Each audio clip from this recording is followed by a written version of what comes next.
They say time heals all wounds, but some wounds don't scab over. They stay open, raw, bleeding just beneath the surface, waiting for a reason to spill. Mine opened at precisely 8:12 a.m. on a Thursday, a day before my pension was to vest, a day before 40 years of service would be been worth something more than a handshake and a forced smile. It was the moment HR called me into a cold, sterile room with a paper cup of water and a pink slip, already waiting.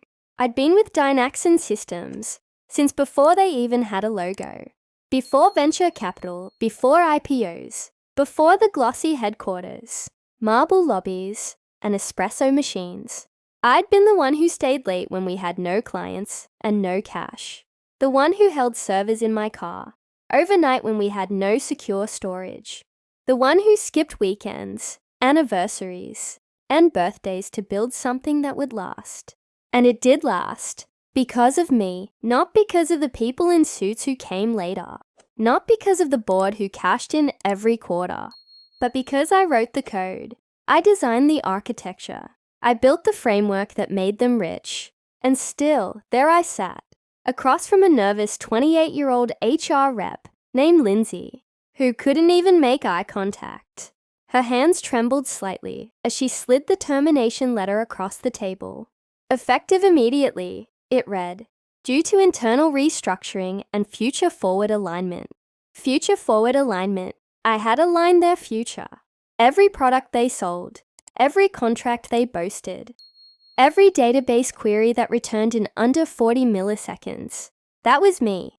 I was the alignment. I made their core infrastructure what it was.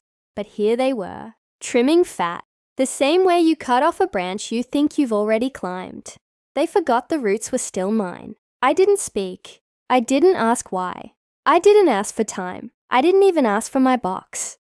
I walked out of that room like a ghost, light, hollow, and invisible to the people who had made their empires on my back.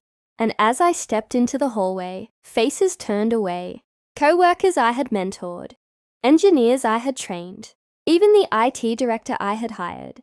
None of them met my gaze, because they all knew. They knew what I had done for this place, and they knew what had just been done to me. But I wasn't angry, not yet, not in the way they feared.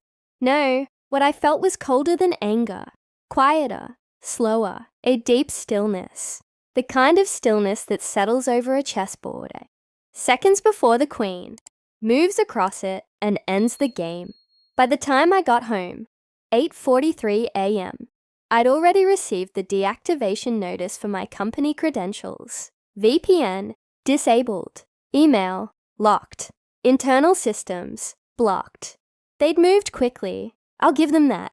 But they forgot something. Something they always forget when they think you're old, tired, or just too loyal to look beneath the surface. I didn't just build their systems, I secured them. Every root level access, every federated cloud permission, every single admin key, every backdoor required to reboot the backbone of Dynaxon's $4.6 billion data architecture. Those weren't stored in a Google Doc. They were embedded in scripts I had designed from scratch, using encryption layers only I could unravel.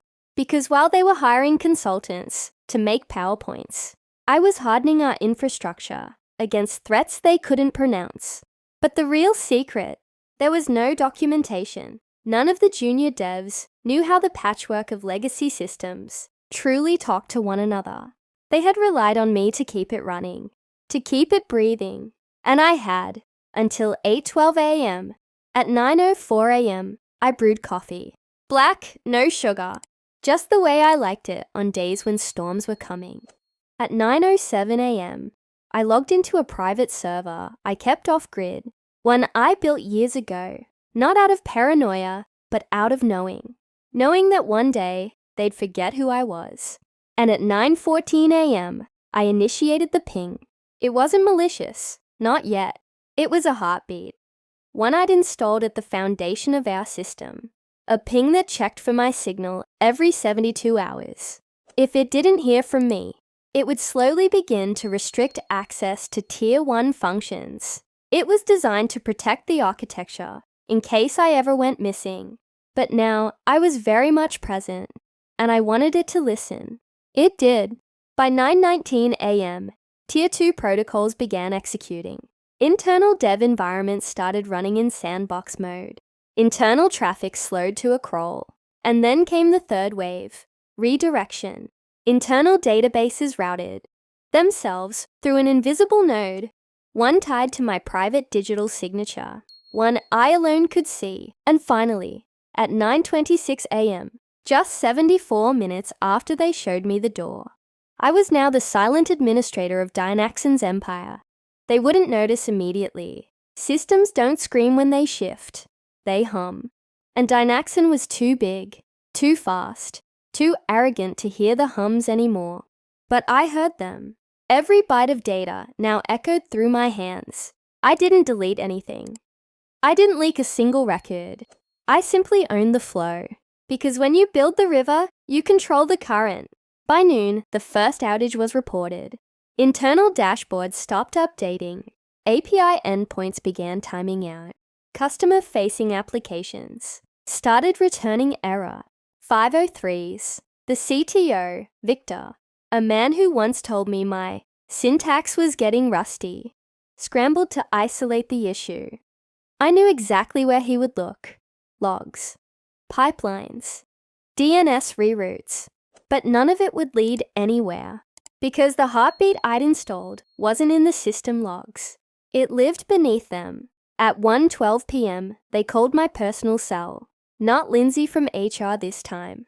No, this time it was Anton Vega, Chief of Global Infrastructure, a man who used to praise me in every boardroom, then quietly lobbied to have me replaced with younger, faster talent.